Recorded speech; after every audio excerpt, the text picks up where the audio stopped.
ప్రభా ఈ సమయంలో తండ్రి మిమ్మల్ని స్థుతించే బాధ్యతను గణపరిచే బాధ్యతను అయోగ్యమైన మాకు అనుగ్రహించినందుకు మీకు కృతజ్ఞతాస్తులు చెల్లిస్తా ఉన్నా. ప్రేమగల తండ్రి, మరి యోగ్యంగా మీ సన్నిధిలో మీ బలలో చేయడానికి మాకు సహాయం చేయండి. మమ్మల్ని మేము పరీక్షించుకొని మీ సంఘంలో మీ బలలో మీ శరీరంలో మీ రక్తంలో పాల్గొనడానికి అనుకోండి. కృతజ్ఞతాస్తులను చెల్లిస్తూ మహిమా ఘనత స్తుతి ప్రభావాలు యేసు నామమున ప్రార్థించి అడిగి వేడుచున్నాం తండ్రి. కొరింథీయులకు రాసిన మొదటి పత్రిక 11వ అధ్యాయం. దైవ గ్రంథం ఉన్నవారు దయచేసి చూడండి. మొదటి కొరింథీయులకు రాసిన పత్రిక 11వ అధ్యాయం 28, 29 వచ్చాము. అందరూ చదువుకుందా? దైవ గ్రంథం ఉన్నవారు దయచేసి మొదటి కొరింథీయులకు రాసిన పత్రిక 11వ అధ్యాయం 28వ వచనం 29వ వచనం అందరం చదువుకుందాం. కాబట్టి ప్రతి మనుషుడు తన తాను పరీక్షించుకోవడం ఆలాడు చేసే ఆ పాత్ర త్రాగను ప్రభువు శరీరమై వివేచింపగా తిని త్రాగువాడు తన శిక్షకుడికి ఎదుటికే తిని త్రాగుచున్నాడు. అదే రీతిలో మొదటి పేతురు రాసిన పత్రిక 1వ అధ్యాయం 14వ వచనము చదువుకుందాం. 14, 16. మొదటి పేతురు రాసిన పత్రిక 1వ అధ్యాయం 14, 16 చదువుకుందాం. నేను పరిశుద్ధులై ఉన్నాను కనుక మీరును పరిశుద్ధులై ఉండుడని వ్రాయబడినది కాగా, మీరు విధేయులకు పిల్లలై మీ పూర్వపు అజ్ఞాన దశలో మీకుండిన ఆశను అనుసరించి ప్రవర్తింపక మిమ్మును పిలిచిన వాడు పరిశుద్ధుడైన ప్రకారం మీరు సమస్త ప్రవర్తన పరిశుద్ధుడై ఉండుడి. చివరిగా గలతీ రాసిన పత్రిక 2వ అధ్యాయం 20వ వచనం.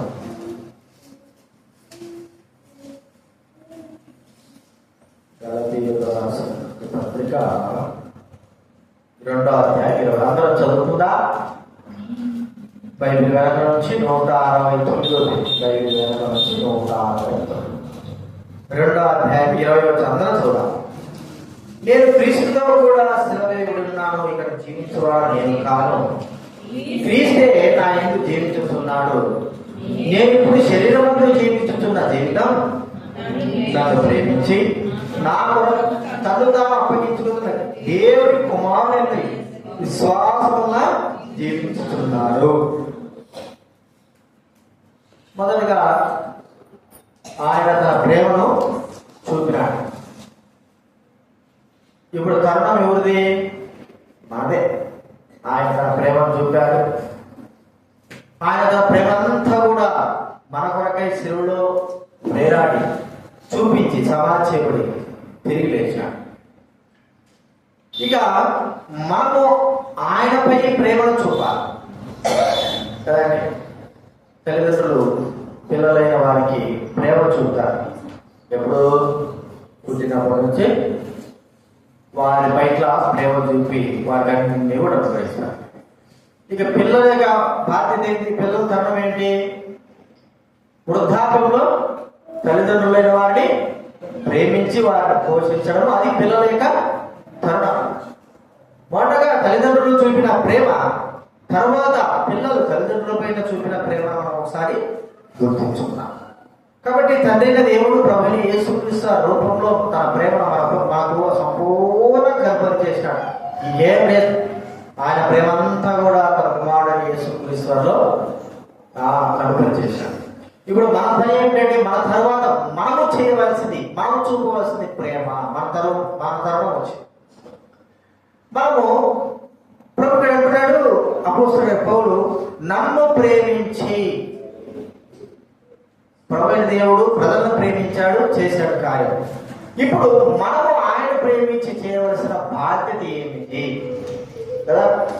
వృద్ధాప్యంలో పిల్లల దగ్గర నుంచి కోరుకునేది చిన్నప్పటి నుంచి నేను పెంచి పెద్ద చేశాను, ఇక అన్నీ చేశాను. ఇప్పుడు మాకు ఇక శక్తి లేదు, మేము ఏమి కూడా చేయలేము. ఇప్పుడు బాధ్యత అంతా కూడా మా పైన చూపవలసిన ప్రేమంతా కూడా పిల్లలదే అని మనం కూడా చెప్తాం. అదే రీతిలో మరి ఆయన ప్రేమ పొందిన మనము ఎలాగ ఆయన ప్రేమ పొందుతాం, మరి ఆయన ప్రేమ చూపిస్తున్న ఆయనకు మన ప్రేమ చూస్తుంటే ఆయన ప్రేమను అలాగా నెరవేరుస్తున్నామని గుర్తించుకోవాలి. చూడండి, మనం ఆలోచించగలిగితే ఇప్పుడు మనం పరీక్షించుకోవాల్సిన ఆ ప్రభువైన దేవుడు మన పట్ల ఎలాగ ప్రేమ చూపాడు అనేది ఒకసారి గుర్తించుకుంటే మనం అలాగ ప్రేమ చూపాలని మనకు అర్థమైపోతుంది.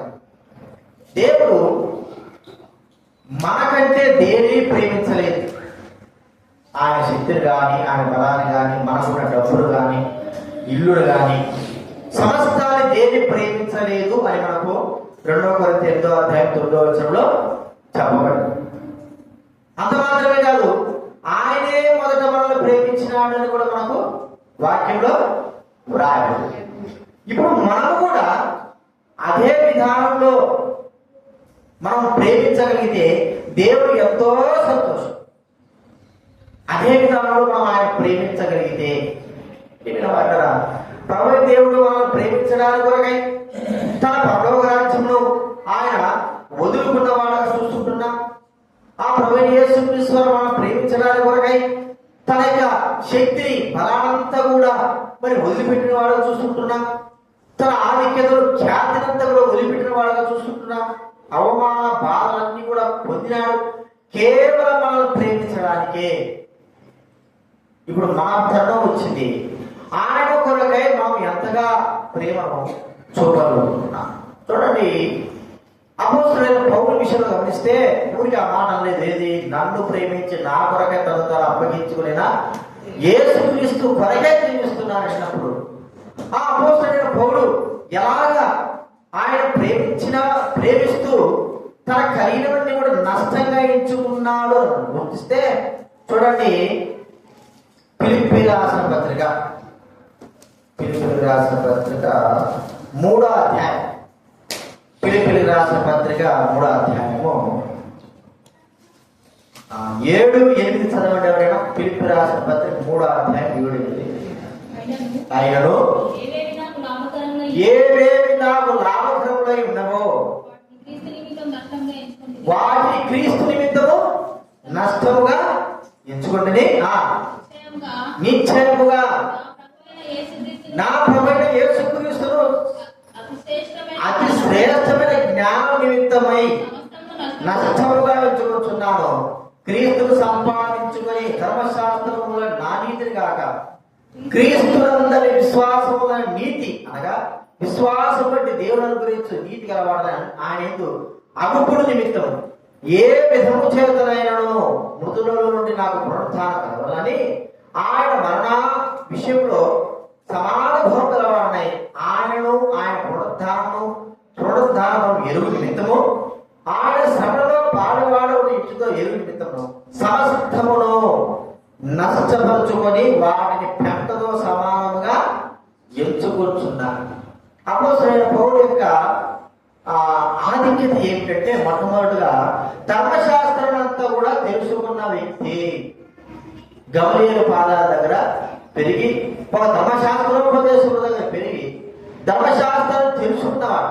ఆ దినాల్లో ధర్మశాస్త్రము తెలుసుకున్న వారికి ఎక్కువ ఘనత. అంటే పరిశోధకులు శాస్త్రులు ఏముండే చెప్పండి, ప్రజల మధ్య ఘనత. ఎంత ఘనత? వారు ప్రతిదానికి ఒక బిల్డింగ్ పిలిచినా, ఏదైనా ఫంక్షన్ పిలిచినా, లేదా ఒక పెద్ద మీటింగ్ పిలిచినా ధర్మశాస్త్రోపదేశకులు పరిశోధకులు శాస్త్రులైన వారికి మొదటి స్థానంలో ఉంచేవారు. అది ఒక గొప్ప ఘనత. ఎందుకంటే వీరికి ధర్మశాస్త్రం అంతా కూడా తెలుసు. వీరు దేవుడు ధర్మశాస్త్రం ఎరిగిన వారు కాబట్టి మీరు గౌరవపరచాలి. అందుకే మరి యేసుక్రీస్తు అన్నాడు, పరిశోధకులారా శాస్త్రులారా మీరు ఘనతను ఎక్కువగా కోరుకుంటున్నారు. ఎందుకు? ధర్మశాస్త్రం తెలుసు కాబట్టి మాకు అంత ధర్మశాస్త్రం తెలుసు, మమ్మల్ని ఘనపరచండి, మమ్మల్ని మహింపరచండి అన్నట్టుగా వారు ప్రవర్తించిన విధానం చూస్తుంటున్నారు. అయితే యేసు ప్రభువునందు విశ్వాసం ఉంచిన పౌలు ఈ ఆధిక్యత ఏం చేసుకున్నాడు? ఆయన పోగొట్టున్నాడు. ఎంత గొప్ప ఆధిక్యత చెప్పండి, ఎంత గొప్ప ఆధిక్యత! అది చెప్పలేని ఆధిక్యత. ఒక గొప్ప ఒక గొప్ప ఘనతను ప్రజలైన వారికి అనుభవిస్తా అంటే వద్దనుకున్నాడు అంటే ప్రజల దృష్టిలో ఎట్టుంటాడు కదా. ఇప్పుడు ఒక డాక్టర్ ఉన్నాడు అనుకోండి, లేదా కలెక్టర్ ఉన్నాడు అనుకోండి, ఆ దినాల్లో ప్రభు సేవ చేసేదానికి కలెక్టర్ అనే వ్యక్తి రిజైన్ చేసి కలెక్టర్ ఆఫీస్ కలెక్టర్ ఉద్యోగం రిజైన్ చేసి కలెక్టర్ ఆ ఉద్యోగం రిజైన్ చేసి సేవకు రావడం. ఒక డాక్టర్ తన యొక్క ఉద్యోగం రిజైన్ చేసి సేవకు రావడం ప్రజల దృష్టిలో ఎలా ఉంటుందంటే, ఇప్పుడు ఇంత పెద్ద గొప్ప ఘనతను వాళ్ళు ఏం చేస్తున్నారు? కాదనుకుంటున్నారు. గొప్ప ఘనత దొరుకుతున్నారు. డాక్టర్ అంటే ఎంత గొప్ప ఘనత, ఒక కలెక్టర్ అంటే ఎంత గొప్ప ఘనత, ఒక ఇంజనీర్ అంటే ఎంత గొప్ప ఘనత, లేకపోతే ఒక పెద్ద గవర్నమెంట్ ఉద్యోగం అంటే ఎంత గొప్ప ఘనత. వీటన్నిటినీ కాదనుకుంటున్నారే. ఎందుకు అంటే క్రీస్తును ప్రేమించడానికి కొరకై వీటన్నిటి నష్టంతో ఎంచుకోవలసి వచ్చింది. చూడండి, అపోస్తలుడైన పౌలు తనకు ఎంత గొప్ప ఘనత. పరిసయ్యుడు ఎవరంటే? అపోస్తలుడైన పౌలు పరిసయ్యుడు సంతానం చెందినవాడు. అందరి చేత ఘనతను మహిమను పొందడానికి ఆ యొక్క ధర్మశాస్త్రం చదివినటువంటి వ్యక్తి. అలాంటి వాడు క్రీస్తు కొరకు నాకు ఇది వద్దు. ఎందుకు? యేసు క్రీస్తును ప్రేమించినందుకు, యేసు క్రీస్తు తనను ప్రేమించి చేసిన కార్యము బట్టి ఆయన ప్రేమించి ఇంత గొప్ప ఘనతను ఏం చేస్తున్నాడు? వదులుకుంటున్నాడు. అంత మాత్రమేనా? ఆయన ఒక గొప్ప ఘనత ఏంటంటే, ఆ దినాల్లో రోమా ప్రభుత్వం అనేది మనం రాజ్యము వెళ్తారు. రోమా ప్రభుత్వం రాజ్యం చేస్తారు. ఆ రోమా సైనికులుగా రోమి యొక్క ఉద్యోగంలో చేరడం అనేది ఆ దినాల్లో ఎంతో గొప్ప ఘనత. అది డబ్బు ఇచ్చి కూడా ఆ ఘనతను ఏం చేస్తున్నారు? సంపాదించుకుని డబ్బు ఇచ్చి, బైబిల్ గ్రంథంలో ఉంది, నేను బహుద్రవ్యం ఇచ్చి ఈ ఘనతను నేను ఒక సైనికుడుగా, ఒక పని చేసే వ్యక్తిగా అనేది ఘనతను సంపాదించుకున్నాడు. ఆ దినాల్లో అలాంటి రోమా ప్రభుత్వము యొక్క దాంట్లో వెళ్ళినప్పుడు వారికి ఎంతో ఘనతను ఈ దినాల్లో చూడండి. మన భారతదేశంలో కూడా ఆ దినాల్లో, అంటే భారతదేశం మన స్వాతంత్రం రాకముందు బ్రిటిష్ వారితో చేరినప్పుడు, బ్రిటిష్ వారితో కలిసి పనిచేసినప్పుడు వారికి ఎంతో గొప్ప ఘనత ఉండేది. మరి దేశం ఒప్పుకోలేదు. అయితే అలాంటి ఘనతను కూడా, రోమా ప్రభుత్వం యొక్క ఘనతను కూడా అపోస్తలుడైన పౌలు వదులుకోగలుగుతూ వచ్చాడు. కారణం ఏంటి? క్రీస్తు ప్రేమ. ఈ క్రీస్తు ప్రేమ తను ఎంత ఘనతనైనా సరే వదులుకోవడానికి ఇష్టపడేది. ప్రేమ వాళ్ళ నిజంగా నువ్వు దేవుడిని ప్రేమించగలిగితే, నువ్వు ఎంత ఘనత పొందాలనేటువంటి పరిస్థితులు ఉన్నా, లేదా ఘనపరచబడే పరిస్థితులు ఉన్నా, ఏదైనా సరే వదులుకోవడానికి ఇష్టపడతావు. లేకపోతే ఏమవుతుంది? ఆయన ప్రేమించలేకపోతే వాడిని వదులుకోలేవు, వాడిని నువ్వు కాదనుకోలేవు, వాడిని వద్దనుకోలేవు. లోక సంబంధమైనటువంటి ఘనతకు మనం ఎక్కువ అప్పుడు విలువిచ్చేస్తాము. ప్రభువు మన దృష్టిలో, మన హృదయంలో తక్కువ వాడే ఉంటాడు. మన హృదయంలో, మన జీవితంలో ప్రభు ఎక్కువ వాడుగా, అధికముగా ఉండాలంటే వీటన్నిటిని మనం ఏం చేసుకోవాలా? వదిలిపేసుకోవాల్సిన. అందుకే అపోస్తలుడైన పౌలు అన్నాడు కదా, సమస్తాన్ని నష్టంగా ఎంచుకుంటున్నాను క్రీస్తును సంపాదించుకోవడానికి. క్రీస్తు ఉంటే చాలు నాకు కదండి. ఒక మాట అంటాడు కదా, కీర్తన గ్రంథంలో 73వ కీర్తన చూడండి, 73:25 చదవండి. ఆకాశమందు నీవు తప్ప నాకెవరున్నారు? నీవు నాకుండగా లోకంలో ఏది నాకు అక్కర్లేదు. చూడండి, ఇక్కడ మన ఆసాపు యొక్క కీర్తన మనం చూస్తా ఉన్నాం. ఆకాశమందు నువ్వు తప్ప నాకు ఉన్నారు, నీవు ఉంటే చాలు, లోకంలో నాకు ఏది కూడా అవసరము లేదు. అంటే ఎంతగా ప్రేమిస్తున్నాడు అనేది మనం ఒకసారి గుర్తించాలి. ఇంకేం అవసరం లేదండి. దేవుణ్ణి, లేకపోతే ఆ బైబిల్ని, ధనాన్ని, ఉద్యోగాన్ని అన్ని వరుసగా పెడితే మనం దేన్ని పోయి తీసుకుంటాము? దేని కోరుకుంటాను? ప్రాముఖ్యంగా దేని కోరుకుంటాను? మన ఆశ ధనం కోసం వెళ్తారు, మన ఆశ ఉద్యోగం కోసం వెళ్తారు కదా. దేన్ని ఎంచుకుంటామంటే ఎప్పుడు ఉండేదిలే. అయితే దేవుణ్ణి, ఆ దైవ గ్రంథాన్ని, దైవ సన్నిధిని మనం ఎంచుకోలేము. కారణం ఏంటంటే నశించిపోయేదానికే మానవుడు ఎక్కువ విలువిస్తాడు కానీ నిత్యమైన దానికి విలువ ఇవ్వడు. దీన్ని బట్టి తెలిసిపోతుంది దేవుణ్ణి ఎవరు ఎంతెంతగా ప్రేమిస్తున్నారో అనేది మనము పోల్చుకోవచ్చు. కాబట్టి అపోస్తలుడైన పౌలు క్రీస్తును సంపాదించుకోవడానికి, యేసుక్రీస్తు మనం సంపాదించుకోవడానికి, మనల్ని రక్షించుకోవడానికి, మనల్ని తన బిడ్డలుగా చేర్చుకోవడానికి సమస్తాన్ని పెట్టినాడు. ఇందులో ప్రేమ ఉందని మనకు బాగా తెలిసిపోయింది. క్రీస్తును సంపాదించుకోవడానికి మనకు కలిగిన దాన్ని దేని వదిలిపెడుతున్నాం? ఏ ఘనతను వదిలిపెడుతున్నాం? ఏ ఘనతకు ప్రాముఖ్యత ఇస్తున్నాం? దేనికి ప్రాముఖ్యత ఇస్తుంటున్నాం? చూడండి, దైవ మందిరంలో మనకు దైవ సన్నిధికి రావాలన్నప్పుడు లోకంలో ఎన్నో పనులు ఉంటాయి, ప్రాముఖ్యమైన పనులు ఉంటాయి, పెళ్ళిళ్ళు ఉంటాయి, బేరాల పనులు ఉంటాయి, ఏదో ఆ పనులు ఈ పనులు ఉంటాయి, చాలా ఉంటాయి. కానీ దేనికి ప్రాముఖ్యత ఇస్తున్నాం?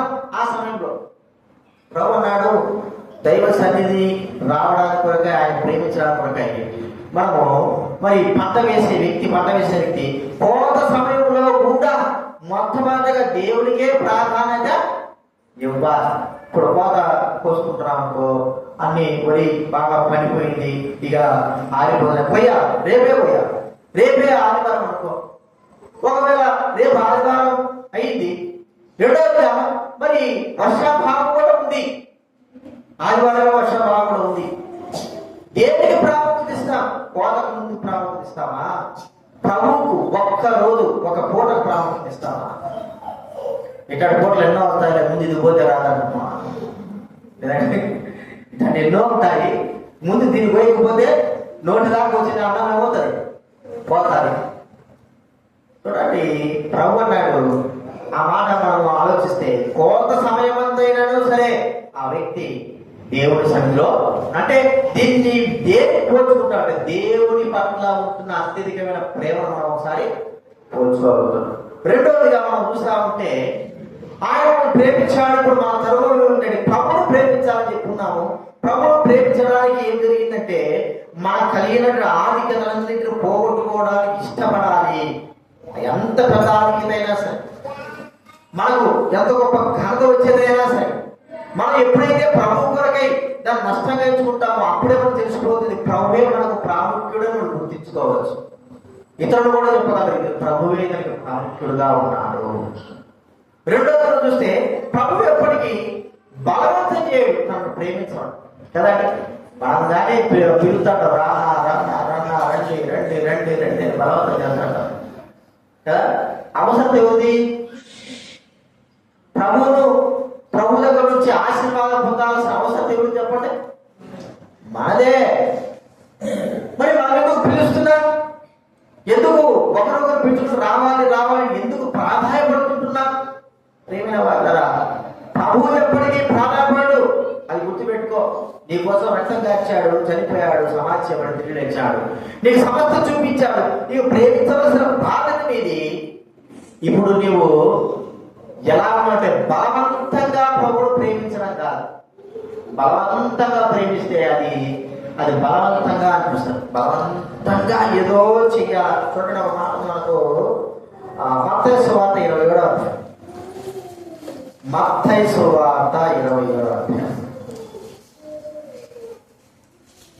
32వ చదవండి. 27:30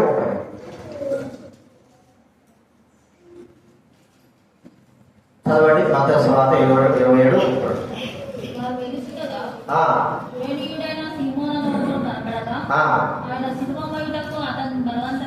ఆయన శిలువ మోయుటకు అతనిని ఎవరు బలవంతం చేశారంటే కుడోరుడైన సీమోను వెళ్తాడు. యేసు ప్రభు మరి శిలువ మోసుకుంటూ వెళ్తున్నాడు. వెళ్తా ఉంటే ఇక మరి ఆయన వల్ల కాలేదేమో గ్రహించారు ఆ యొక్క సైనికులు. అరే కింద పడిపోయినట్టు మనం మోసుకొని పోవాలా, కనీసం నడవడానికి నడుస్తాడు కదా అని ఆయన శిలువ అట్లా పక్కన వెళ్తా ఉంటే కుడోరుడైన సీమోను వెక్కిపోతా అంటే బలవంతంగా పట్టుకొచ్చారు. బలవంతానంటే ఎట్లా పట్టుకొస్తారు చెప్పండి? వాళ్ళు రారంటే ఏం చేస్తారు పాతకాలంలో? ఒకడు 2 చేతులు పట్టుకుంటాడు, ఇంకో 2 కాళ్ళు పట్టుకుంటాడు. అనుభవాలు ఉన్నాయి ఎవరికైనా? 2 కాళ్ళు పట్టుకొని ఇక మోసుకోవాలి పోతాడు, సార్ దగ్గర తీసుకుపోతాడు. వాడు రాను అంటాడు. ఇంకా తల్లిదండ్రులు అయితే లాక్కుంటాడు, పీక్కుతాడు, వాడు వెనక్కి పోతా అంటాడు కానీ ముందుకే రాడు. ఇంకా ఎక్కువ చేస్తే కింద పడి దొల్లాడు, బలవంతా తీసుకోపోవాల్సి వస్తుంది స్కూల్కి. అంటే బలవంతం మనకి ఇష్టం లేదు. కురేడు సింహం కూడా యేసు ప్రభు శిలువ వేయడానికి ఇష్టం లేకుండా వస్తున్నాడు. అయితే అపోస్తలుడైన పౌలు ఆయన శిలువను ఇష్టపూర్వకంగా, ప్రేమపూర్వకంగా, ఉద్దేశపూర్వకంగా ఆయన మోయిస్తున్నాడు. చూడండి, గలతీ రాసిన పత్రిక 6వ అధ్యాయం.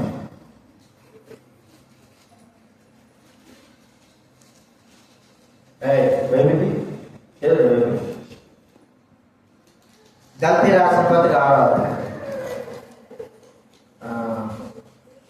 14వ చదవండి ఎవరైనా.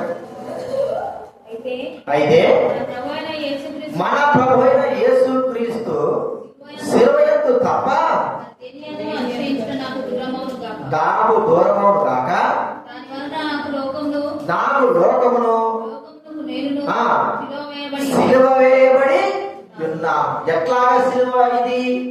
ఏదో సిలువ అంటే మనకు బాగా తెలుసు. సిలువ అంటే ఏంటంటే శ్రమ. సిలువ అంటే శ్రమ. ఇది ఎవరి కొరకు? ఎవరి సిలువ ఇది? మన సిలువే కానీ ప్రభువు కొరకైనటువంటి సిలువ, ప్రభువు కొరకైన శ్రమ. చూడండి, అపోస్తలుడైన పౌలు విషయం గమనిస్తే 1 కొరింథీయులకు రాసిన పత్రిక 15వ అధ్యాయం. మొదటిగా బైబిల్ వెనక నుంచి 156వ పేజీ. 1 కొరింథీయులకు రాసిన పత్రిక 15వ అధ్యాయం 31వ చదవండి ఎవరైనా.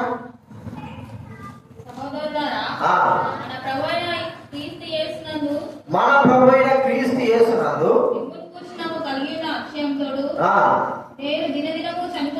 నేను దినదినము చనిపోవు. ఏమిటి దినదినము చనిపోవడం? దినదినము సిలువ వేయబడుచున్నాను. ఇష్టపూర్వకంగా యేసు క్రీస్తు వారి యొక్క సిలువను ఇష్టపూర్వకంగా మోయడం మనం చూస్తాం. క్రీస్తు కొరకైన శ్రమలు. ఈ దినాల్లో శ్రమలు అంటే అస్సలు ఇష్టం లేదు కదా. పై సోపులు చేసుకుని పైకి పోమంటే మాత్రం ఇక చూసుకో ఏమపోతాము కదా. కడప భాష ఏమంటారు? సోపులు అంటారు. మీ భాష ఏమంటారు? తెలంగాణ చెప్పండి, ఏమంటారు? సోపులేనా? సోపులే. పైన మాత్రం పోతా అంటాడు. అసలు ఏం లేదు.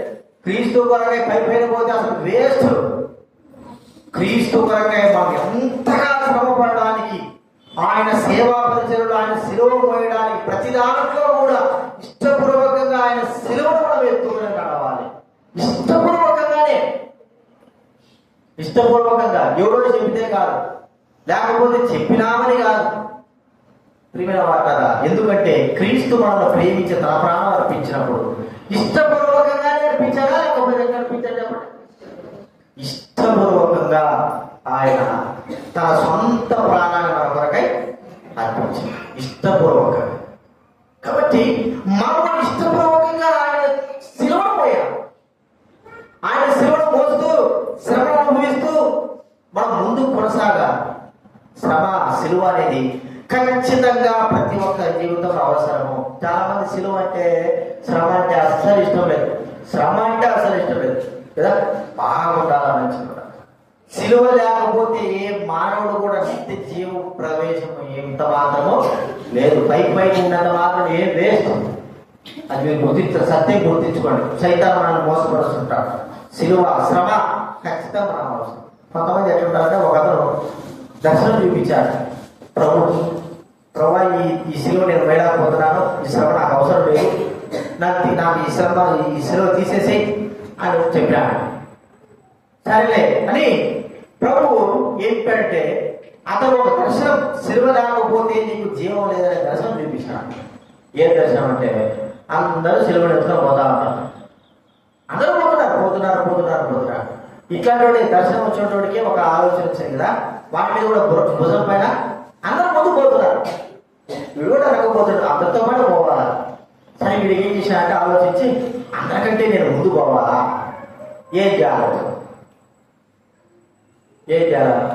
శిలువను కొద్దిగా బరువు తగ్గించాలంటే ఏం చేయాలి, దాన్ని కొద్దిగా నరికేయాలి కదా. శిలువను బరువు తగ్గించాలి. ఎలా చేసే శిలువ బరువు ఉంటుంది కదా, ఒక నిలువుకర అడ్డకర వెనకల ముదలు పెట్టుకొని వెనకల తగ్గించేశాడట శిలువను. వెనక ఏం చేశాడు, తగ్గించాడు. సరే ఇంకా కొద్దిగా ఉంటే తేలికైనట్టు అనిపించేదాడు. ఇప్పుడు ఇంకా ఇంత తేలికుంది అంటే నాకు వద్దు అన్నట్టుగా కొద్దిలో ఇంకా తగ్గొట్టాడట సెలవు. వెనక తగ్గొడతారు కదా, చూసాడు కదా దేశంలో సెలవు వచ్చినట్టు వెనక వచ్చినట్లుగా మన బొమ్మలు ఉంటాయి. తగ్గొట్టాడు. సరే అని ఇంకా కొద్దిగా పోగానే ఇంకా సగం తగ్గొట్టాడు.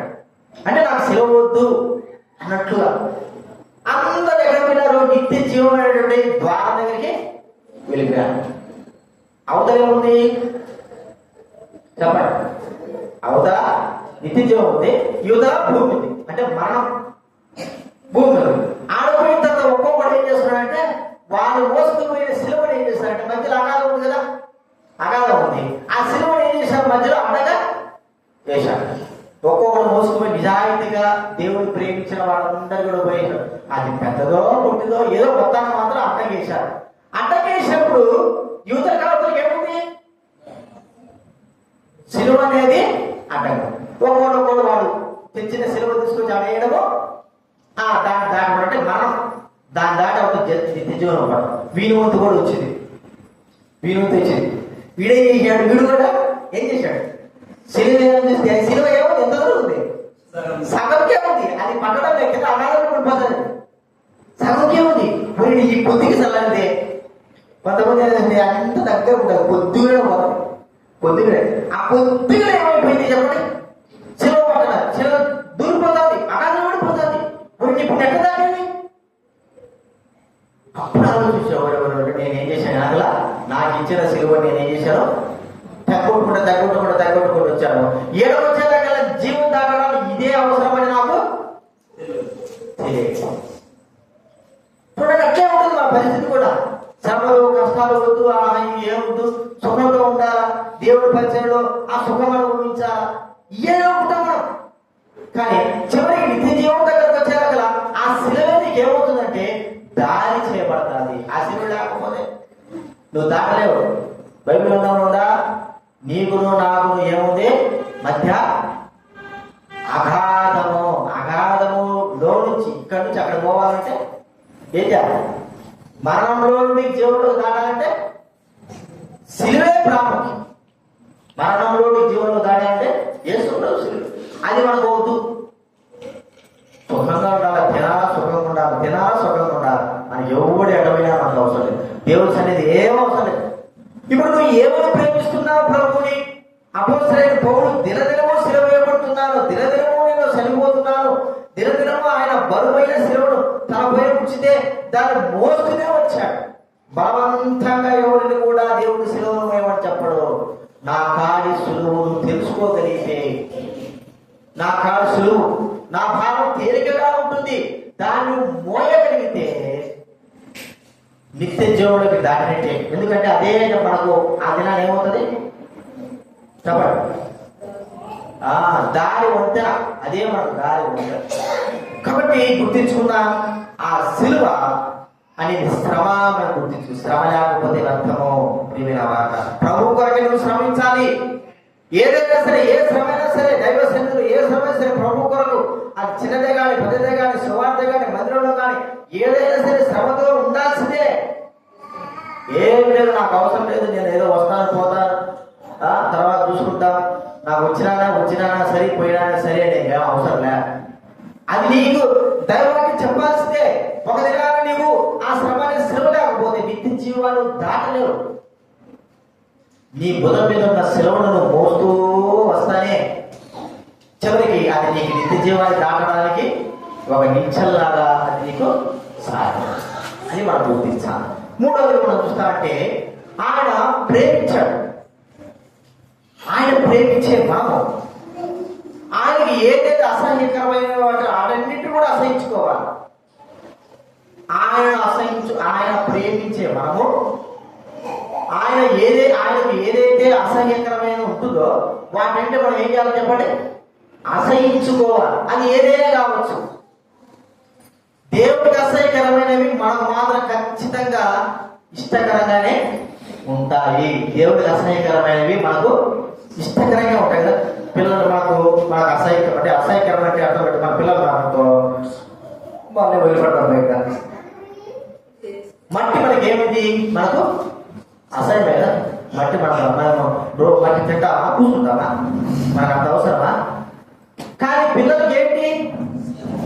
అదే ఇష్టం కదా. రోతలో దొల్లాడడం, రోతలకు తిరగడం మనకి ఇష్టం లేదు. కానీ పిల్లలకి బురదలు కూడా ఆడతారు. నీళ్ళలో ఆడమంటే ఆడలేదు, బురదలో మాత్రం భయంకరంగా దూకుతారు కదా. బురద పూసుకోవడం ఇష్టము, బురదలు ఆడటం అంటే ఇష్టం. అది మనకి ఇష్టం లేదు, కానీ వాళ్ళకి ఇష్టం. ఇలా ఎందుకు చెప్పుకోగలము? మరి దేవుడికి ఏదైతే ఇష్టమో అది మనకు అసహ్యకరంగానే ఉండాలి. అప్పుడు మనము దేవుడిని ప్రేమించిన వారం అవుతామే. కానీ లేకపోతే ఆయనకి ఇష్టం లేదు మనం చేస్తే, చూడండి బైబిల్ కదా మాట ఉంది, సంఖ్యాకాండం. బైబిల్ సంఖ్యాకాండం 25వ అధ్యాయం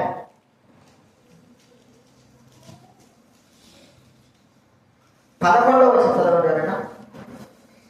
సంఖ్యాకాండం 25:11. నేను ఓర్వలేని దానిని తాను ఓర్వలేకపోవడం వలన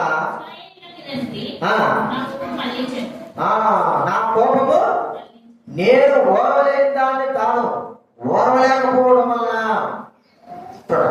ఇశ్రాయేలు మధ్య నుంచి తన కోపాన్ని మళ్ళీ. దేవుడు ఓర్వలేని కారణం ఏమిటి?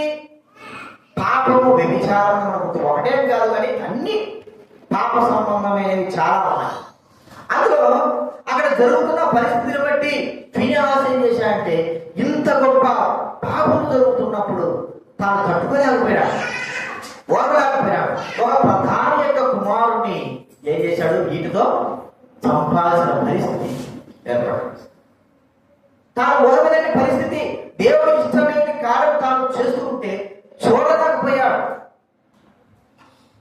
ప్రియమైన వాళ్ళ అంత పని మనం చేయాల్సిన అవసరం లేదు. మనంతగా మనం చేసుకున్న పరిస్థితి, దేవుడికి అసహ్యమైన కార్యములను మనం ఎలాగో చేయగలము అనేటువంటి మాట మనం చూస్తాం. చూడండి, ఆదికాండం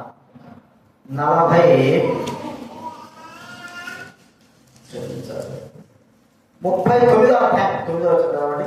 ఆదికాండం 39:9.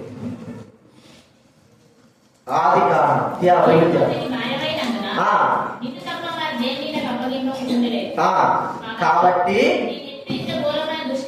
నేనిట్లో ఇంత ఘోరమైన దుష్కారం చేసి దేవుడికి విరోధంగా పాపము కట్టుకుంటున్నాడు తన యజమానుడు వారితో చెప్పారు. ఈ కార్యం ఎలాంటిది?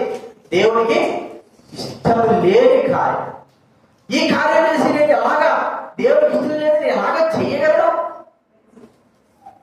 అలాంటి వాడే దేవుడిని ప్రేమించేవాడు.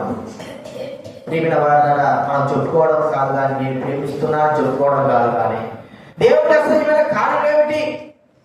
దేవుడు అసహించుకునేది ఏమిటి? దేవుడు వద్దనుకునేది ఏమిటి? దేవుడు మరి తృణీకించేది ఏమిటి? వాటినే మనం చేస్తున్నామా? అలాగ ఉన్నప్పుడు దేవుడికి మనం ప్రేమ లేని వారంగానే ఉంటున్నాం. ప్రేమ లేని వారంగానే ఆయనకు ఇష్టం లేని కార్యములను ఎప్పుడైతే చేస్తామో మనలో ఎంత మాత్రం దేవుడి ప్రేమ ఉండదు, పరిపూర్ణం కాదు. మీరు నా ప్రేమ ఎందు నిలిచిన వారు కారు. చూడండి, యోహాను సువార్త చూడండి.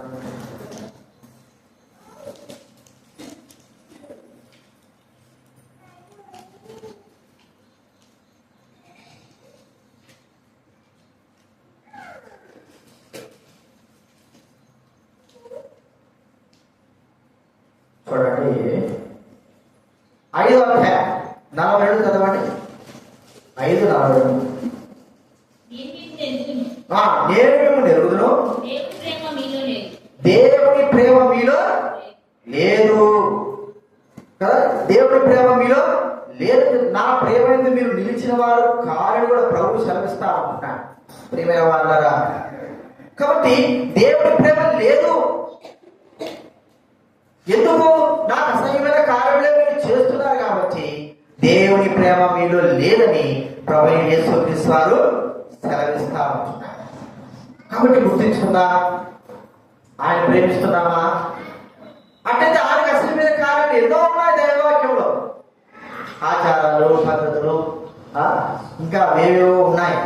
వీటన్నిటిని మనం తొలగించుకుంటున్నామా? ఇవి వద్దు అని ప్రభు అన్నప్పుడు వాటికి దూరంగా ఉంటున్నామా? ఇవి మనకు అవసరం లేదు అని ప్రభు అన్నప్పుడు వాటిని మనం దూరంగా పెడుతుంటున్నామా? దేవుడు ఏదైతే వద్దన్నాడో అవే మనకు ప్రీతికరంగానే ఉంటాయి. దేవుడు మనకి ఏదైతే వద్దన్నాడో అవే మనకు ప్రీతికరంగా ఉంటాయి. మరి ప్రీతికరమైన వాటిని మనం విడిచిపెట్టాలంటే ఎట్లా? దేవుడు వద్దన్నప్పుడు వాటికి దూరం, ఎందుకంటే ఆయనకి ఇష్టం లేదు అన్నప్పుడు మనం దాని జోలికి కూడా వెళ్ళాలి. చూడండి, మరి మనం ఆలోచిస్తే బిల్లి గ్రహం గారు ఆయన సేవకు రామునకు ప్రభు ఆయన రక్షించిన తర్వాత ఆయన దేవుడు అంతా మాట్లాడుతున్నాడు, నీకు ఇష్టకరమైన తొలగించుకో. మరి ఆయనకి ఇష్టమైనది ఏంటంటే ఫుట్బాల్ అనేది చాలా ఇష్టకరమైన ఆట అంటాడు. అది వదిలిపెట్టుకోవడం అంటే కష్టం. తర్వాత తాను ప్రేమించిన ఒక స్త్రీ, వీళ్ళిద్దరూ తన జీవితంలో ఎంతో ప్రేమ కలిగిన వారుగా చూసుకునేవాడు. ప్రభు అన్నాడు, నన్ను ప్రేమించాలంటే నువ్వేం చేయాలి? నీకు ఇష్టకరమేంటి? వదులుకోవాలి. సరే, ఆమె వదులుకోవడానికి ఇష్టపడ్డాడు. ప్రభు ఆమెనే వదులుకుంటాడు, ఫుట్బాల్ వదులుకుంటే ఇదే వదులుకోవాల్సిందే, ఇదే వదులుకోవాలి. ఎంత కష్టతరముగా, ఎందుకంటే ఒక్కొక్కరికి ఒక్కొక్క ఆలోచన ఉంటారు. మంచి స్థాయిలోకి వెళ్ళాలా, ఆ స్థాయిలో ఉండాలి. వాటన్నిటిని ఒక్కసారిగా ఆయన పిలుపుతో ఏమైపోయినట్టు పోయినట్టే. మరి ప్రభువు కావాలా, ఇవి కావాలా? ఇదినా ఒకవేళ బిల్లి గ్రహం గారు తాను ప్రేమించిన స్త్రీని వదులుకోకుండా లేకపోతే ఆ ఫుట్బాల్ వదులుకోకుండా ఉండింటే ఆ వ్యక్తి యొక్క పేరు కూడా మనం జాడ కూడా ఉండేది కాలేదు. చూడండి, దేవుడికి ఇష్టం లేదు కదా, వదులుకున్నాడు. దేవుడికి ఇష్టం లేదు కదా, అది ఆయన తీసేసుకున్నాడు. అవసరం లేదు, కష్టతరమైనా సరే పర్వాలేదు, దాన్ని ఏం చేశాడు? తీసివేసుకున్నాడు. ఇది నాన్న దేవుడికి అసహ్యకరమైనవి మనం దూరపరచుకోవాలా? మనకు రోగం ఉందనుకోండి, రోగం ఉంది, షుగర్ ఉంది, హై షుగర్ ఉంది, మనం ఇక్కడ బిల్లు పోతే ఏం పెడతారు? బిల్లులు పెడతారు చెప్పండి, స్వీట్ పెడతారు. మా కళ్ళ ముందే ఉంటాయి. తినాల పీకుతాడది మనసు, కానీ తింటే ఏమైపోతుంది? షుగర్ ఎక్కువైపోయి కాలు చేయబడి కూడా తిరుగుతాయి. మరి తినాలంటే, తినకోకుండా ఉండాలంటే తప్పుకోలేము, తినలేక తప్పుకోలేము. మన రోగాన్ని చూసి మనం ఏం చేయాలి చెప్పండి? నాకు కూడా మరి కాలు ఆపరేషన్ చేసినప్పుడు ఆ పుట్లు తగ్గాలంటే ఏం చేయాలా? పద్యం పాటించాల్సింది. ఏం చేయాలా? చపాతీలు పొడేసుకొని ఈ పప్పు ఎందుకు, శాలకి ఎందుకు, మళ్ళా దీనికి చీపడితే కష్టం అనుకొని ఆడున్న దినాలన్నీ కూడా ఇడ్లీ అయినా సరే, చపాతీ అయినా సరే, మిరపుడితే తినాలి.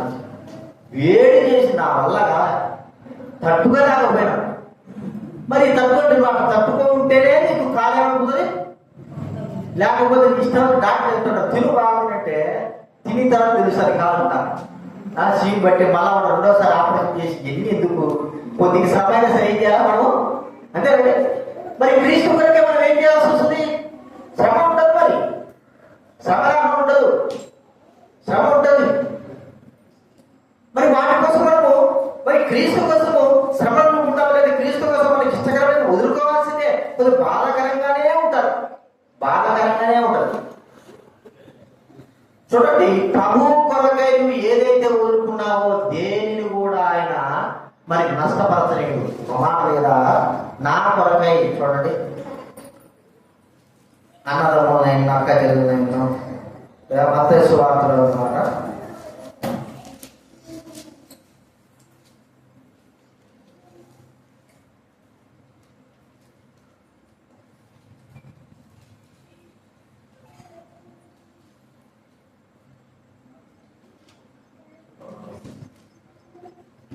ఇహలోకంలో మత్తయి సువార్త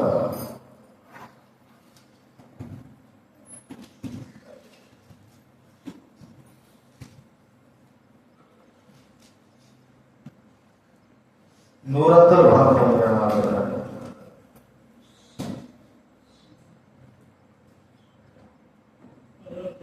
చదవండి 10వ వచనం.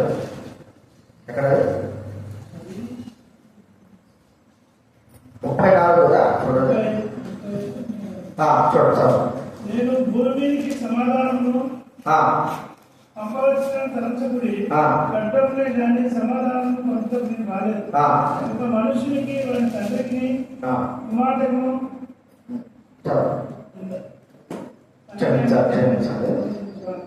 అడుగుతుంది.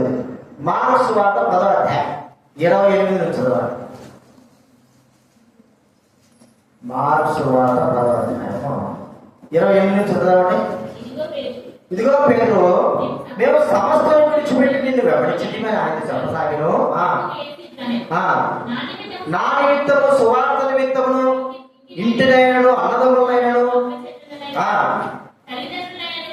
పిల్లల భూములను విడిచిన వాడు ఇప్పుడు ఇహమందు హింసలతో పాటు 100 ఇంటను అన్నదమ్ములను అక్క చెల్లెలను తల్లులను పిల్లల భూములను రాబో లోకమందు నిత్య జీవనం పొంది మీతో నిత్యంగా చెబుతున్నాను. విడిచిన వాడు ఏం చేస్తాడంటే రాబో లోకంలో 100 కంటే వీటన్నింటినీ ధరించుకున్నవాడు. ప్రేమిస్తే వీడు కోరుకోవాల్సిందే. కొన్ని పరిస్థితుల్లో మనకి ఇష్టకరమైనది కుటుంబాలు ఉండడం కాదు, కానీ మనకి ఇష్టకరమైనది దేవుడికి ఇష్టంగా ఉండవు. దేవుడికి ఇష్టమైనది మనకు ఇష్టకరంగా ఉండవు. మనము ఏదైతే దేవుడికి ఇష్టమో అదే చేయవలసిన వారంగా ఉంటున్నాం. అప్పుడే దేవుడు మనం ప్రేమించిన వారంగా ఉంటాం. ఇది 3వ చూస్తున్నాం. చివరిగా ఒక మాట ముగించుకుందా.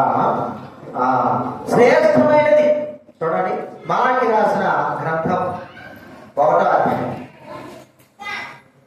మలాకి రాసిన గ్రంథం 1వ అధ్యాయం.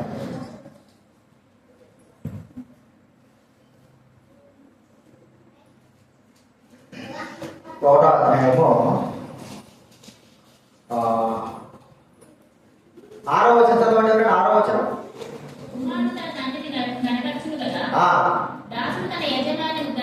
గణపతులు కదా.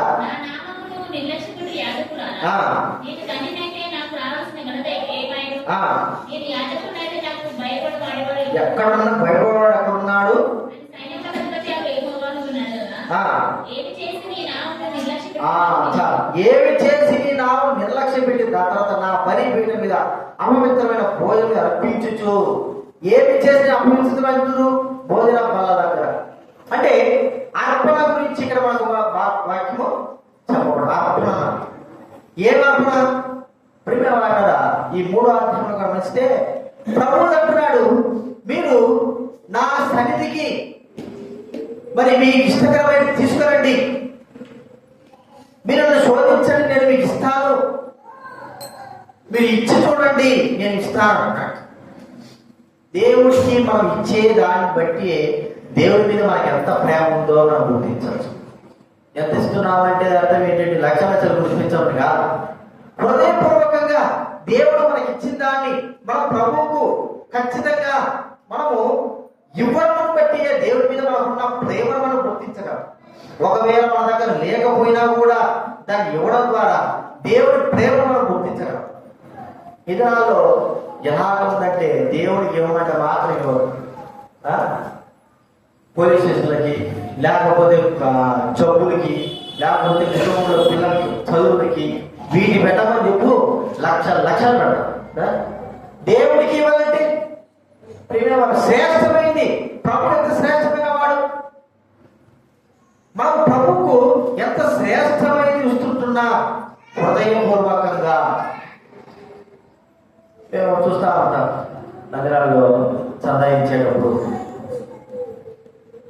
10 రూపాయల నోట్లు 20 రూపాయల నోట్లు వస్తూ ఉంటాయి కదా. వస్తా ఒక్కొక్కరు ఏం చేస్తారంటే ఇక్కడే బాగా చిరిగిపోయిన నోట్లు వెళ్తారు. ఎందుకు చెప్పాలా చిరిగిపోయిన నోట్లు అంటే మీరు వేస్తున్నారు, నేనే గమ్ము తీసుకొని పూస్తాను. మీకు పనికి రాగలుగుతున్నారో లేకపోతే ఏం చేస్తున్నారో దేవుడికి అంట. నిజంగానే సగానికి చిరిగిపోయినది, సగానికి చిరిగిపోతారు వాడు తీసుకోవడం లేదు. షాప్ వాడు ఇంటికా చిరిగిపోయినట్లు మంట పెట్టిన నోట్లు, ఏదో రంగులు పూసిన నోట్లు.